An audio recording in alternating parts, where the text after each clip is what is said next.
वंदे मातरम। आप सभी का नेटवर्क 10 में स्वागत है। मैं हूं संजय गिरी गोस्वामी। बात करेंगे उत्तराखंड की। थोड़ी देर में बीजेपी विधायक दल की बैठक शुरू होने जा रही है। बड़ी खबर है, थोड़ी देर में बीजेपी विधायक दल की बैठक शुरू होने जा रही है। भारतीय जनता पार्टी आज सूबे में नए मुख्यमंत्री का चेहरा पेश करेगी और ये बड़ी खबर है। सभी बड़े दिग्गज देहरादून में विधायक दल की बैठक होने जा रही है। सीएम के नाम का आज होगा ऐलान और आज ही शपथ ले सकते हैं उत्तराखंड के नए सीएम। यह भी एक बड़ी खबर है। और सीधी तस्वीरें हमारे पास वहां से आ रही है। हमारे वरिष्ठ संवाददाता योगेश सेमवाल वहां जुटे हुए हैं।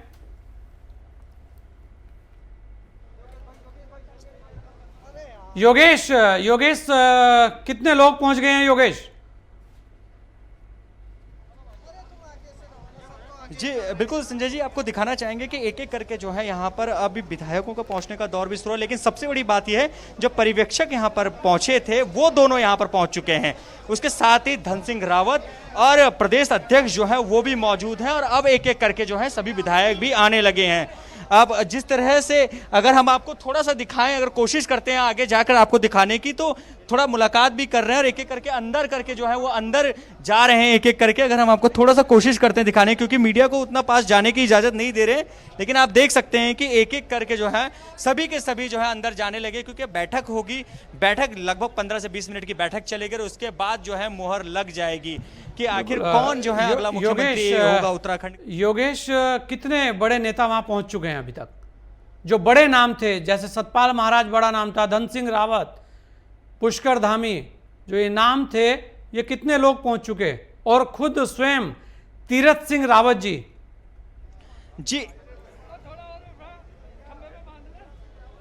जी बिल्कुल, अभी तक अगर मैं आपको बताऊं तो सिर्फ बड़े नामों में, जिनके नामों में चर्चाएं भी चल रही थी, उनमें धन सिंह रावत ही अभी तक आए हैं। एक हल्की सी मुस्कान लेकर वो है जो अंदर आए। जब मीडिया ने उनसे जानने की कोशिश की तो हल्की सी मुस्कान उनके चेहरे में थी। मुस्कुराते हुए वो अंदर के लिए चले गए। और यहाँ सतपाल महाराज की बात करें तो वो उपस्थित नहीं है अभी तक। जितने भी नामों पर चर्चाएं हो रही थी उनको छोड़कर कोई भी उपस्थित नहीं है। धन सिंह रावत आए, उनके पास कई विधायक गए, हाथ जोड़ा उनको, उनसे मिले और उसके बाद 4-5 विधायक जो है उनके साथ धीरे धीरे अंदर चले गए। पर मौजूद सिर्फ वही रहे, बाकी अब कोई भी यहाँ पर मौजूद नहीं है उनको छोड़कर।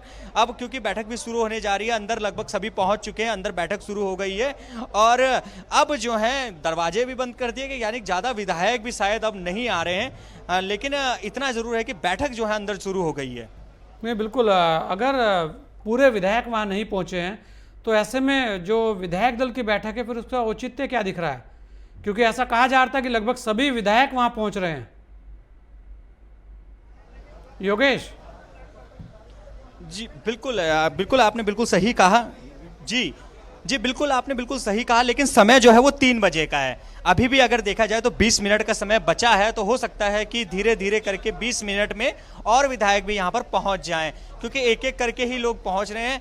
लेकिन इतना ज़रूर है कि अब जब विधायक दल की बैठक है, इससे पहले एक लंबी चर्चा, अगर बात करें, लंबी चर्चा जो है वो चली बीजापुर गेस्ट हाउस में।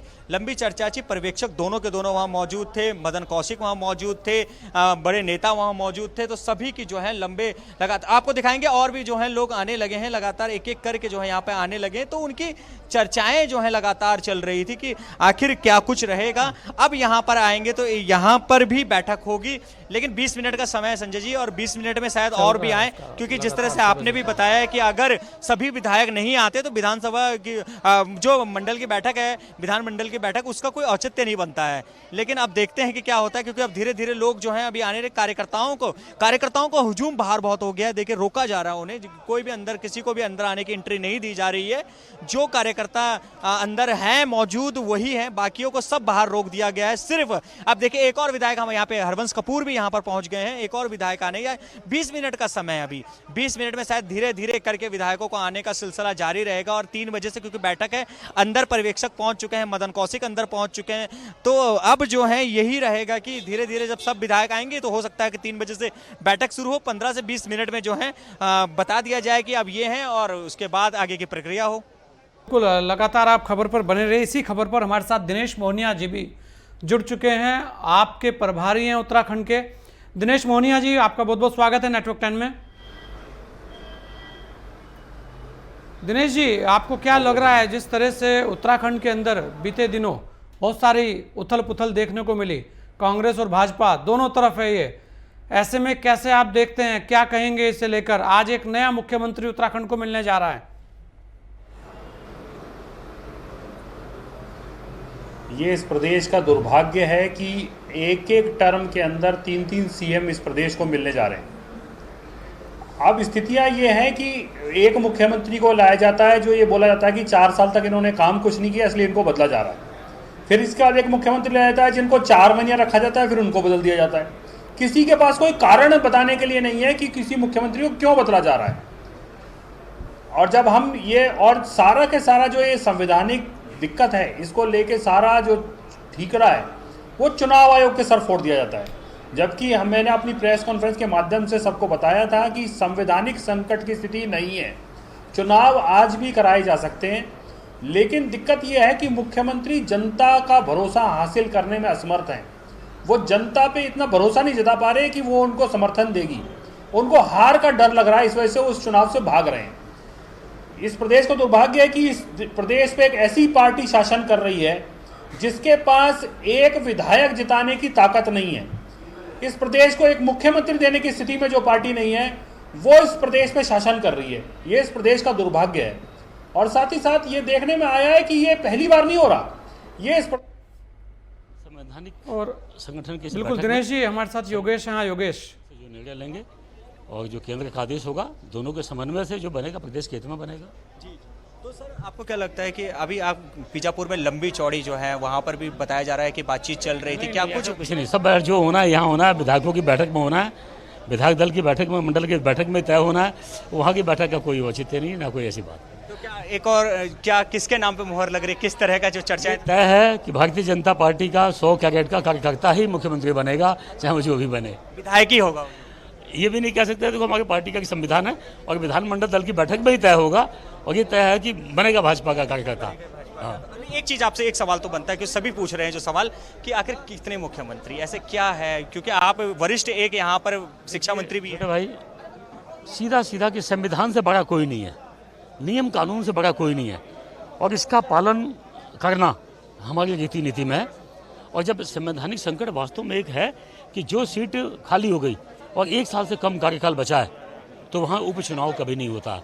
हमारे मुख्यमंत्री जी हैं, ये चयनित विधायक नहीं है, इस नाते संवैधानिक संकट है और धारा 151 का पालन किया गया है। विपक्ष एक लाख आखिरी सवाल है, विपक्ष पूछ रहा है तो क्या जिस समय आप चुन रहे थे उस समय क्या आपके पास कोई ऐसा ज्ञाता नहीं था संविधान का जिसने ये बात रखी हो कि कई प्रॉब्लम आ सकती है आगे? नहीं, उसके बाद तो कोविड की इतनी बड़ी समस्या आ गई और मुख्यमंत्री जी खुद उस समय कोविड में थे, तो इस सब बातों को देखिए, उस समय जीवन बचाना प्राथमिकता थी, बाकी चुनाव होना तो चलते रहते हैं। शिक्षा मंत्री जी हैं ये, शिक्षा मंत्री जी बात योगेश, बहुत ही महत्वपूर्ण बात लगातार बताई जा रही है। ये अपने आप में बड़ा महत्वपूर्ण है कि कोविड में थे उस दौरान मुख्यमंत्री, संवैधानिक संकट ये रहा है। दिनेश मोहनिया जी, संवैधानिक संकट की बात हो रही है लगातार कि संवैधानिक संकट था इसलिए ये बदलाव देखने में आ रहा है।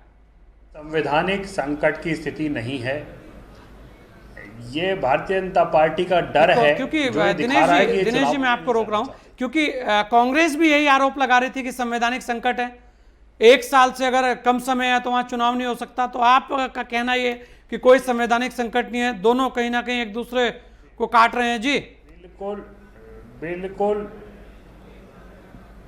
देखिए बिल्कुल सेम परिस्थिति मणिपुर में हुई थी जी। असम हाई कोर्ट के ऑर्डर्स हैं कि चुनाव कराया जा सकता है। जब न्यायालय मानता है कि चुनाव कराया जा सकता है और केंद्रीय चुनाव आयोग पूरी तरह से एम्पावर्ड है चुनाव कराने के लिए, तो फिर संवैधानिक संकट की कोई स्थिति नहीं है। आप चुनाव आयोग को मौका तो दीजिए चुनाव कराने का, या आप उससे पहले ही इस्तीफा दे देंगे। और जो संविधान की बातें कर रहे हैं उनको ये समझना चाहिए कि आपने एक ऐसा मुख्यमंत्री इस प्रदेश के ऊपर थोप दिया जो कि सदन का सदस्य ही नहीं था, और 4 महीने बाद आज आपको होश आ रहा है कि सदस्यता में चुनाव ही नहीं हो सकता। जो स्थिति आज है वो स्थिति तो 4 महीने पहले भी थी। लेकिन केवल अपनी जान बचाने के लिए, अपनी सरकार की जो इनको डर है चुनाव हारने का, उसको बचाने के लिए ये लोगों ने अब संविधान संकट का एक सहारा लिया है। हमारा ये मानना है कि ऐसा कोई भी संवैधानिक संकट कहीं पे नहीं है। ऐसी परिस्थितियां पहले भी रही हैं, पहले भी चुनाव हुए हैं, और मेरे को तो लगता है कि इस प्रदेश की जनता से भारतीय जनता पार्टी को माफी मांगनी चाहिए कि पहले उन्होंने एक ऐसा अक्षम मुख्यमंत्री थोप दिया जिसने 4 साल इस प्रदेश के खराब किए, फिर उसके बाद एक ऐसा मुख्यमंत्री थोप दिया जो कि प्रदेश में सदस्य ही नहीं था, 4 महीने उसने खराब किया। अब एक और मुख्यमंत्री को इम्पोज किया जा रहा है, और बड़े हास्यास्पद है कि वो बोल रहे हैं कि शिक्षा मंत्री बोल रहे हैं कि कोई भाजपा का सदस्य ही मुख्यमंत्री होगा। तो क्या ये मतलब कांग्रेस के वाले को सीएम बनाना चाहते हैं? मतलब बड़ी हास्यास्पद स्थिति है कि इनको यही नहीं पता कि ये क्या कह रहे हैं। संवैधानिक दिनेश जी, संकट की बात करते हैं, उन्होंने ये लेकिन उसके क्लियर पीछे किया कोई है। लॉजिक नहीं देते। दिनेश जी, उन्होंने जो कहा है उसे थोड़ा समझ लीजिए। दिनेश जी, उन्होंने बोला है कि भाजपा का शुद्ध सोना जो होगा वो मुख्यमंत्री का दावेदार होगा। तो इसका मतलब है जो कांग्रेस से 10-12 लोग वहां आए हैं, शायद उनकी तरफ वो इशारा करके गए हैं। दिनेश जी बोलिए।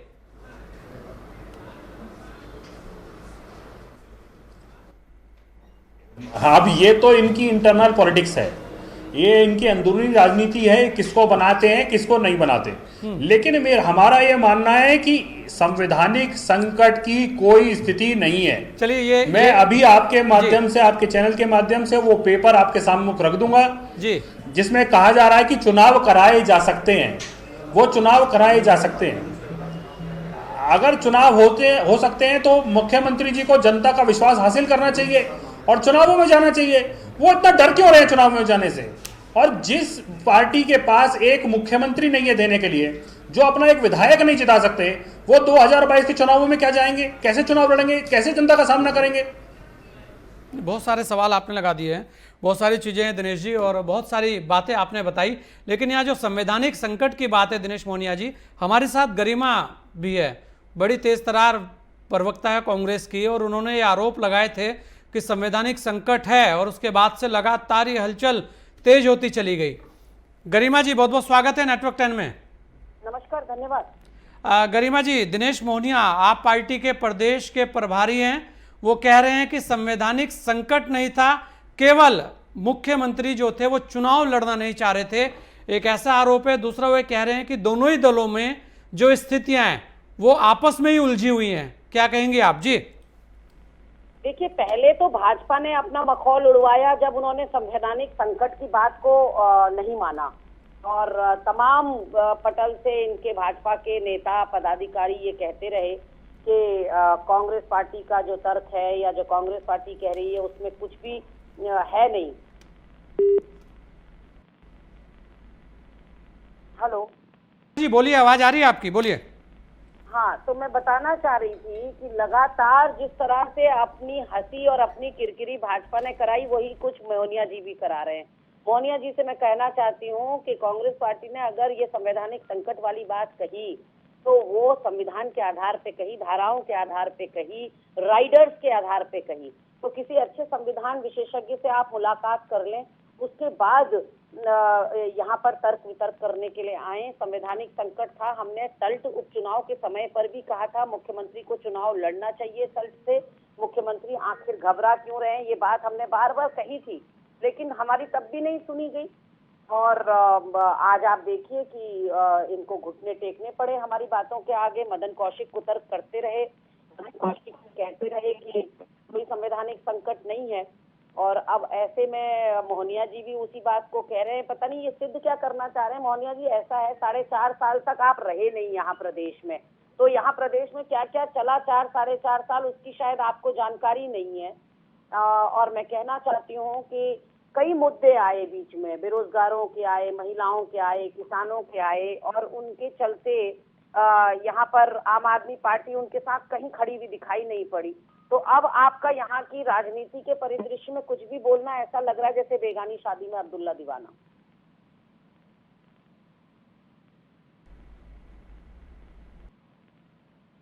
बिल्कुल, और गरिमा जी बहुत सारी चीज़ें आपने बताई, और मोहनिया जी, क्योंकि ये बहुत ही महत्वपूर्ण उत्तराखंड के लिए है कि जिस तरह लगातार पीछे हम देखें, अगर पिछली चीज़ों को नज़र में डालें तो पिछली बार भी ऐसे ही हुआ और इस बार भी एक बार और एक और मुख्यमंत्री अब उत्तराखंड में लगभग कुछ ही देर बाद जिनकी घोषणा होने वाली है। बहुत बड़ा सवाल है ये भी। ऐसे में दिनेश मोहनिया जी, आम आदमी पार्टी जो है चुनाव के अंदर जिस बात को कर रही है, क्योंकि यहाँ ये भी कहा जा रहा है कि आप लोग तो दिल्ली से आते हैं और दिल्ली चले जाते हैं, उत्तराखंड की जो बेसिक नीड है, जो उत्तराखंड की जो धरातल पर लड़ाई है, उससे आप वाकिफ नहीं हैं, ऐसे भी आरोप आप पर लगते रहे हैं। क्या कहेंगे आप? देखिए, जो प्रदेश की जो प्रवक्ता हैं शायद उनको जानकारी में नहीं है। मैं आपके सामने वो डॉक्यूमेंट आपको दिखा रहा हूं जिसमें कि पार्टी थी नागालैंड प्रदेश कांग्रेस, उन्होंने ही केस लड़ा था। और ये 10 जुलाई 2017 का केस है जो असम हाई कोर्ट में हुआ था, जिसमें कि honourable chief justice Ajit Singh और साथ ही साथ ऑनरेबल मनजोत बयोन, जो दोनों ऑनरेबल हाई कोर्ट के जजेस थे, उन्होंने डिसीजन दिया कि आपको चुनाव करा सकते हैं। 151 में ऐसी कोई धारा नहीं है कि 1 साल के लिए जरूरी चुनाव चाहिए। जी, ये जो ऑर्डर है इसकी कॉपी मैं आप लोगों के साथ शेयर कर रहा हूं। आपकी जो यहाँ पर लोग हैं उनमें देखिए बिल्कुल साफ साफ लिखा है कि चुनाव आयोग पूरी तरह से एम्पावर्ड है चुनाव कराने के लिए। अब ये लोग इस देश के कानून को नहीं मानते, हाई कोर्ट के ऑर्डर को नहीं मानते, और ये प्रदेश कांग्रेस ही चुनाव इस कोर्ट में गई थी। अब ये इनकी जो नागालैंड यूनिट है वो वहां कहती है कि 151 में चुनाव कराया जा सकता है, और ये यहां पर बैठ के कहती है कि चुनाव नहीं कराया जा सकता। ये कांग्रेस का जो डुअल फेस है वो ये दिखा रहा है। अब आप देखिए, ये हाई कोर्ट के ऑर्डर हैं जो ये कहता है कि इलेक्शन कमीशन पूरी तरह से एम्पावर्ड है चुनाव कराने के लिए। नहीं, बिल्कुल। अभी हमारे साथ हनी पाठक भी जुड़ी हैं, भाजपा नेत्री हैं। हनी पाठक जी, बहुत सारी चीज़ें चल रही हैं। वैसे तो आज भाजपा का एक और मुख्यमंत्री देखने में आ रहा है और लगातार ये परंपरा सी उत्तराखंड के अंदर पड़ गई है। उसके अलावा बिल्कुल गरिमा, आपके पास आऊँगा हनी के बाद। हनी पाठक, क्या कहेंगे आप दिनेश मोहनिया की बातों को, जो उन्होंने बोला है कि कोई संवैधानिक संकट नहीं लग रहा था, आप चुनाव से भाग रहे हैं?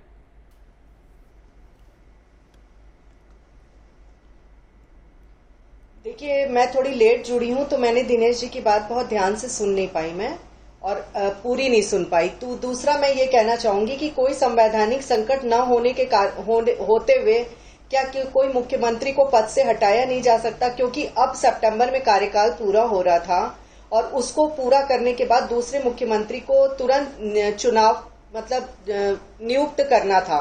तो इतनी जल्दी चुनाव वगैरह करा के तुरंत पार्टी नहीं वो कर पा रही थी चुनाव, इस कारण इनको पद से संवैधानिक तौर पे इस्तीफा देने की इन्होंने करा। और कोरोना काल को देखते हुए, क्योंकि उस समय चुनाव नहीं हो पा रहा था, तो कोरोना काल को देखते हुए कोरोना के समय में इन लोगों ने चुनाव की प्रक्रिया को रोक के रखा, क्योंकि जो भी सांसद, जब किसी भी सांसद को मुख्यमंत्री बनाया जाता है और वो विधायक नहीं होता है, तो विधायक होने के लिए उसको चुनाव लड़ना पड़ता है। क्योंकि बीच में कोरोना का ऐसा दूसरा वेरिएंट आ गया था कि इनके पास चुनाव लड़ने का ना तो समय हो पा रहा था और ना पूरे प्रदेश में कोरोना को देखते हुए चुनाव कराया जाने वाली स्थिति थी। इस कारण इनके पास समय न होने के कारण इस समय चुनाव को स्थगित करते हुए इन संवैधानिक पद को इनको मुक्त करना पड़ा। चलिए हनी जी, गरिमा बोलिए।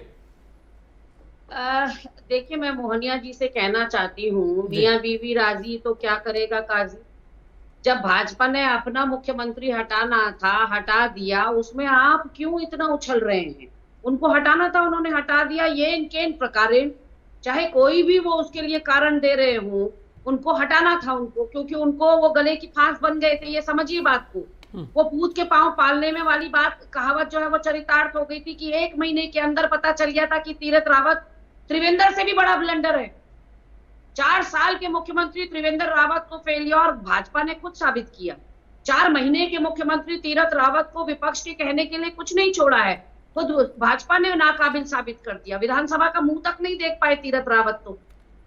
गरिमा, तो अब इस बात को लट को पीटने से, लकीर के फकीर बनने से क्या फायदा है भाई? गरिमा, एक आरोप और है आपके ऊपर। आम आदमी पार्टी ये कह रही है कि कांग्रेस की जगह, गरिमा एक सवाल,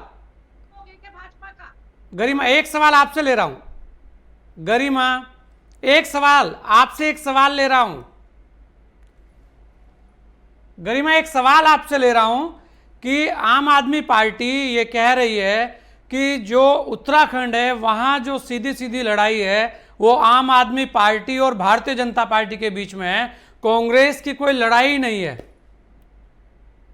देखिए, मैं अगर मोहनिया जी से यहाँ कहूँ ना कि आपके 70 सीटों पे कैंडिडेट कौन रहने वाले हैं, क्योंकि ये तो एक कर्नल कोठियाल को लेके घूम रहे। अभी गंगोत्री से लड़ने की बात भी मुख्यमंत्री की, कर्नल कोठियाल पहुंच गए कूद के। अब कहीं और से चुनाव की बात होगी तो वहां हल्द्वानी पहुंच जाएंगे कूद के। तो कर्नल कोठियाल को घुमाओगे क्या 70 विधानसभा में? 70 कैंडिडेट नहीं है आपके पास। और अगर मैं मुद्दों की बात करूं कि इन 4.5 सालों में आपने विपक्षी दल होने के नाते कौन कौन से मुद्दे उठाए, भाई साहब जरा बताइए। 108 कर्मचारी धरने पर बैठा, आमरण अनशन पर बैठा, जब उनको एक झटके से नौकरी से निकाल दिया, क्या आप धरने में थे? आयुष के छात्र फीस बढ़ोतरी को लेकर आमरण अनशन पर रात रात सर्द रातें उन्होंने काटी पर एक ग्राउंड में, आप थे धरने में। आप चुनावी साल में अपनी ढपली, अपना राग बजाते हुए आएंगे और कहेंगे कि हम चुनाव लड़ेंगे, हम चुनाव लड़ेंगे, और लॉलीपॉप दिखाएंगे जनता को ऑक्सीमीटर के रूप में, उनका ऑक्सीजन नापेंगे और बड़ा जनता आपको टोकरे भर भर के वोट दे दे कि भाई किस सपने में जी रहे हो, कौन सी दुनिया में हो। और हनी पाठक जी से मैं कहना चाहती हूँ कि पीक पे था कोरोना जिस समय सल्ट उपचुनाव हुआ, ये किसको कोरोना का आप भय दिखा रही हैं? आप ही की सरकार ने उपचुनाव कराया, अप्रैल के महीने में 17 तारीख को मतदान हुआ था और पीक पर था यहाँ दूसरी लहर का कोरोना। इसलिए इस तरह के लेम एक्सक्यूजेस मत दीजिए आकर, लंगड़े एक्सक्यूज मत दीजिए चैनल पर आकर कि कोरोना काल चल रहा था, मुख्यमंत्री चुनाव लड़ ही नहीं सकते थे, ये सब मत कहिए ना। वो तर्क दीजिए जो गले के नीचे उतरे, वो तर्क दीजिए जिससे उत्तराखंड की जनता जलालत महसूस ना करे, अपमानित महसूस ना करे। उत्तराखंड की जनता ने 5 के 5 सांसद आपकी झोली में डाले। उत्तराखंड की जनता ने 57 का बहुमत आपको दिया। उत्तराखंड की जनता से आपने जो जो मांगा सब कुछ दिया। आपने उत्तराखंड की झोली खाली की खाली रखी। और आज किसी भाजपाई से पूछो कि ये दोनों मुख्यमंत्री क्यों हटाए, कोई जवाब नहीं है आपके पास। खुद मुख्यमंत्री सत्ते में है, वो तो अपना मानसिक संतुलन ही तो खो चुके हैं। त्रिवेंद्र रावत जी तो वो तो कह रहे कोरोना एक जीव है, उसको भी जीने की स्वतंत्रता है, उसको भी लोकतंत्र में अधिकार है। वो तो इस तरह की बातें, दार्शनिक बातें करने लग गए। और जब उनसे पूछा गया भाई साहब आपको क्यों हटाया मुख्यमंत्री पद से, उन्होंने कहा मेरे हाईकमान से पूछो, मुझे नहीं पता। अब वही जवाब तीरथ रावत देंगे कि मुझे क्यों बनाया और क्यों हटाया ये भगवान जाने। मैं 4 महीने का शोपीस बनकर रह गया। तो कहीं ना कहीं अपने नेताओं की अनर्गल बयानबाजी, अमर्यादित बयानबाजी पर रोक लगाइए। उत्तराखंड बहुत शर्मसार हो रहा है, उत्तराखंड की छवि बहुत धूमिल हो रही है। उत्तराखंड की गंगा मैया को दागदार आप लोगों ने कर दिया अपने कुकृत्यों से। और गोस्वामी जी देखिए 11वां मुख्यमंत्री अब शपथ लेगा और 11वें में से 8 मुख्यमंत्री भाजपा ने लादे हैं इस प्रदेश। गरिमा, इस बार एक बात और देखने में आई है, लगातार एक बात और इस बार चर्चा में आई है गरिमा, कि अब ये भी कहा जा रहा है कि कुमाऊं से मुख्यमंत्री होना चाहिए।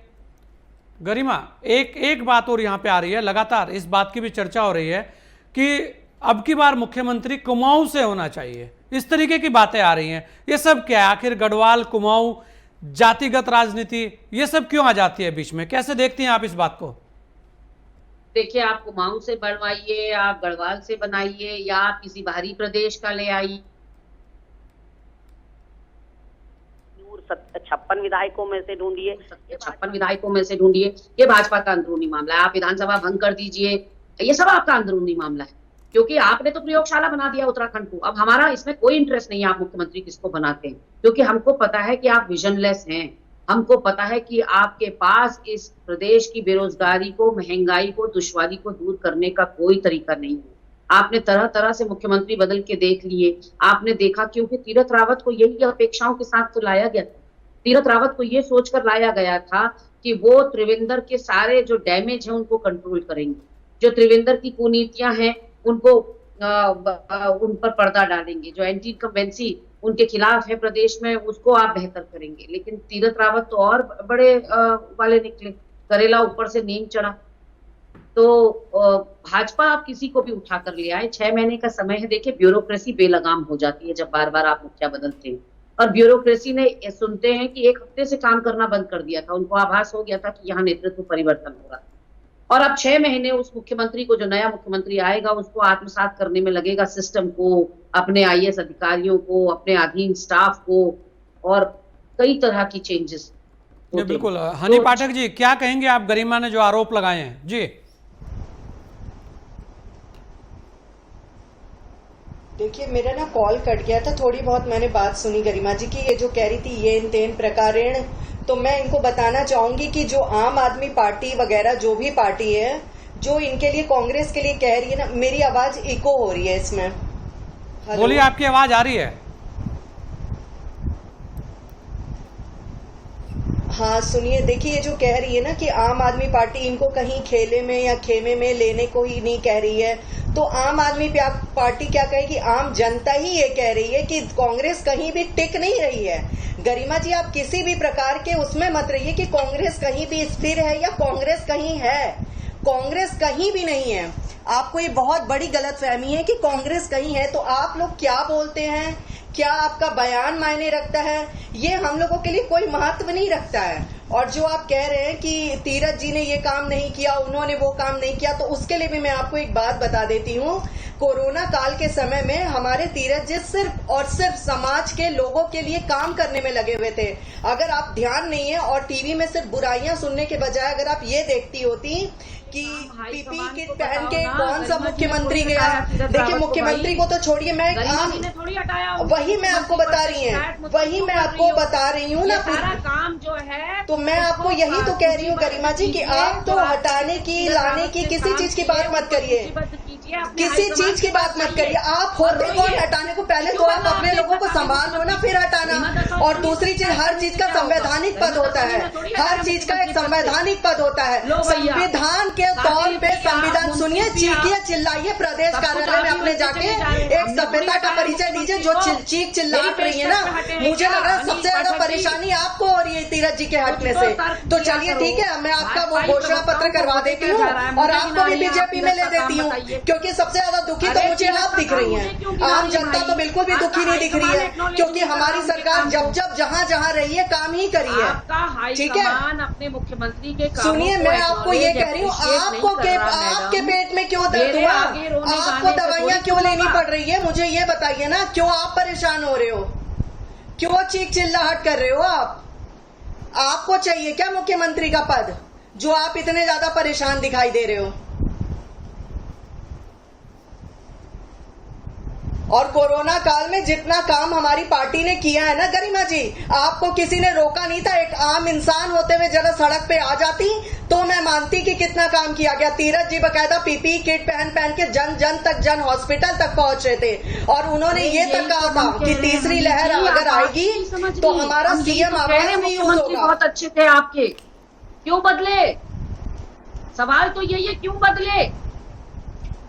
मैंने आपको यही कहा गरिमा जी, अरे मेरी प्यारी बहन, मैंने आपको यही कहा कि संवैधानिक तौर पे, संवैधानिक कारण से, संवैधानिक कार्य करते हैं, संवैधानिक कारण थे। नहीं तो संवैधानिक कारण थे गरिमा जी, जरा सा रूल्स और रेगुलेशंस क्यों बना दिया विधायक यहाँ मुख्यमंत्री? भाई किसने कहा था सांसद को मुख्यमंत्री बनाओ? 56 में कोई नायाब कोहिनूर नहीं मिला था। क्या कह रही है, दोबारा बोलिए। ये जो 56 की बारात है ना आपकी, नायाब कोहिनूर तो हमारे सभी हैं। कोहिनूर नहीं मिला हमारे यहाँ नायाब कोहिनूर तो सभी हैं। हमारे यहाँ तो आम कार्यकर्ता भी नायाब कोहिनूर है हमारे यहाँ तो। अरे गरिमा जी, हमारे नायाब कोहिनूर तो हमारे सारे हीरे, प्रदेश पर लटका कोहिनूर हीरे हमारे हर कार्यकर्ता है। सांसद को मुख्यमंत्री हमारे हर कार्यकर्ता नायाब कोहिनूर है। सारे कुकर्म तुम करोगे, हैं सारे तुम्हारे हम लोग करेंगे, तुम्हारे वहाँ कोई संविधान थोड़ी आपकी बातें हम लोग करें।